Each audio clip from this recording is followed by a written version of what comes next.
Voilà, multiplication de fractions. Alors on va déjà faire un petit rappel avec multiplication d'une fraction par un nombre. Alors si je prends cet exemple, 0,2 fois 3 est égal à 0,6, c'est très facile de comprendre cette égalité-là. 0,2, je peux l'écrire sous forme d'une fraction 2 dixièmes. Multiplié par, ben ça en fait je le réécris par 3 est égal. Et le 0,6, je peux l'écrire 6 dixièmes. Quand j'observe ça, je me dis que voilà, pour multiplier un nombre par une fraction, il a suffi en fait que je multiplie le numérateur avec ce nombre qui est juste ici et je laisse le dénominateur voilà, tel qu'il est, donc le 10. Je fais donc 2 fois 3, 6, et le 10 reste tranquille. Donc j'obtiens bien 6 dixièmes. Je regarde sur le deuxième exemple, 8, je le laisse tranquille, c'est 8 multiplié par, eh bien, 0,5 c'est pareil que la fraction 1 demi, pourquoi pas. Et donc du coup, en fait, quand je fais 8 multiplié par 1 demi, j'obtiens, alors normalement, quand on connaît bien son cours de sixième, 8 demi, et qui correspond bien au 4. Donc parce que 8 divisé par 2, ça fait 4. Qu'est-ce qu'on a fait?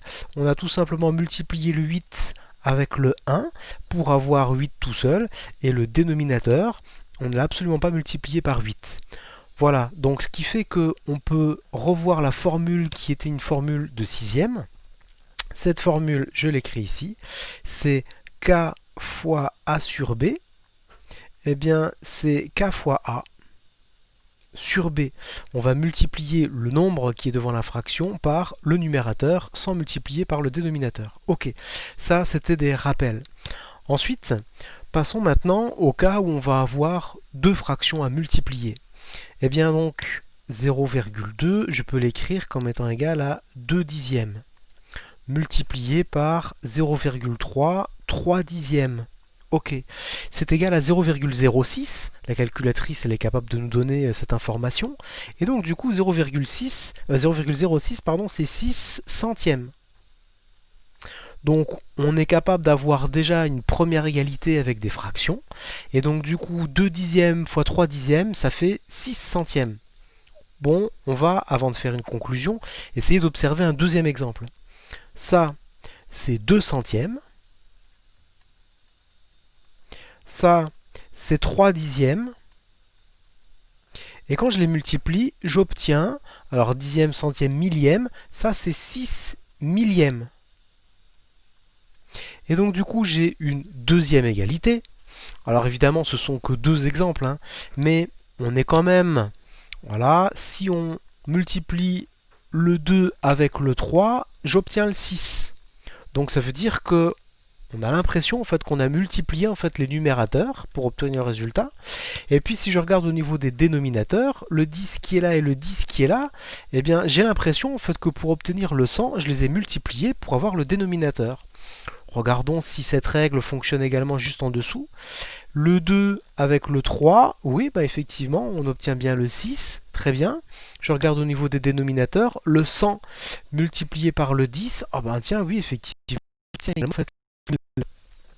on a l'impression que quand on multiplie en fait deux fractions, imaginons une fraction a sur b multipliée par c sur d, et bien du coup on a l'impression que c'est a fois c sur b fois d.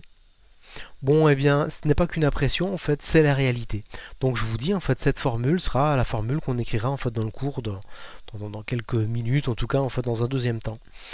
Je regarde si, voilà, je peux voir ça sous un autre angle, c'est-à-dire que je pars maintenant des fractions.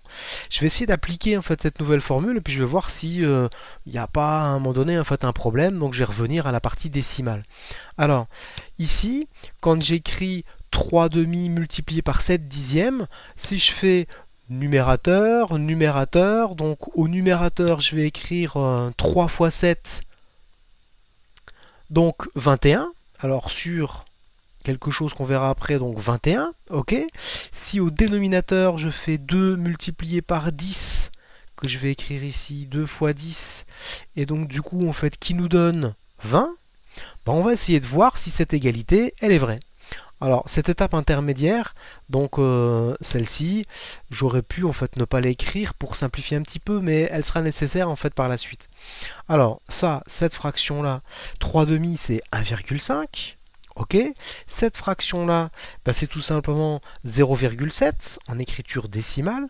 Quand je multiplie 1,5 avec 0,7, j'obtiens, donc la calculette me donne ça, hein, 1,05. Est-ce que 1,05 c'est la même chose que 21 sur 20? Eh bien oui, on est sur exactement la même chose. Ça veut dire que la règle, donc on multiplie les numérateurs, on multiplie les dénominateurs quand j'ai deux fractions à multiplier, ça a l'air de bien fonctionner. Je vais voir sur un deuxième exemple. Le 6, le 3, alors je ne vais pas passer par l'étape intermédiaire. Si je multiplie en fait le 6 et le 3, ça va faire 18. Bon, si je multiplie maintenant le 5 et le 4, et bien du coup, en fait, 5 fois 4, ça fait 20. Donc du coup, j'écris 20. Regardons, en fait, si on n'est pas en train d'écrire une bêtise. Alors, cette fraction-là, quand je demande à la calculette de m'écrire ça sous forme d'un nombre décimal, elle me dit, cette fraction, en faisant 6 divisé par 5, hein, c'est 1,2. Ok. Cette fraction, 3 quarts, c'est 0,75. Donc ça veut dire que je suis en train de multiplier 1,2 par 0,75. Alors la calculatrice me dit que 1,2 fois 0,75, ça fait 0,9. Est-ce que c'est la même chose que 18 vingtièmes? Et bien du coup, quand je demande à ma calculatrice de me faire 18 vingtièmes, oui, elle m'affiche bien 0,9. Alors ça veut dire qu'effectivement, quand on va multiplier en fait des fractions entre elles, on va tout simplement multiplier les numérateurs. On va entre eux, et donc du coup on obtient le numérateur du résultat. Quand on va multiplier en fait deux fractions, on va multiplier les dénominateurs entre eux, et on obtient le dénominateur du résultat. Ça veut dire que c'est quand même beaucoup plus simple que les additions et soustractions. Et il va falloir ne pas mélanger avec les additions-soustractions parce que si vous mettez au même dénominateur, donc comme pour les additions-soustractions de fractions, pour multiplier des fractions, forcément en fait ça n'ira pas.